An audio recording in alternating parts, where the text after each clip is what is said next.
வணக்கம். நாளேடு செய்திகள். வீடுகளுக்கு உணவுப் பொருள் விநியோகிக்கும் டெலிவரி ஆட்களை கண்காணிக்க விதிகளை வகுக்க கோரி வழக்கு. தமிழக டிஜிபி மற்றும் டெலிவரி நிறுவனங்கள் பதில் அளிக்குமாறு சென்னை உயர்நீதிமன்றம் உத்தரவு. தமிழ்நாடு சட்டப்பேரவையில் நிறைவேற்றப்பட்ட பாலியல் வன்கொடுமை சட்ட திருத்த மசோதாவிற்கு ஆளுநர் RN ரவி ஒப்புதல்.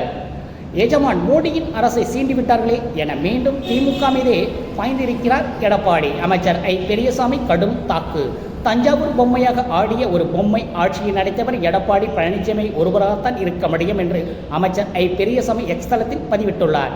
அறிக்கை என்றால் விரைவாக எழுதலாம், காப்பி பேஸ்ட் என்று கூறுவதா? எடப்பாடி ஆதங்கம். 2026 சட்டமன்ற தேர்தலை எதிர்கொள்ளும் வகையில் தமிழக பாஜக புதிய தலைவர் வரும் 26ஆம் தேதி அறிவிப்பு. யாரை கண்டும் பயப்பட மாட்டோம். பாஜக பிரட்டலுக்கு அதிமுக பணியாது. KP முனுசாமி நம்பிக்கை. ஜனநாயக அடிப்படையில் கூட்டணி அமையும் என்றும் கூறினார். நன்றி.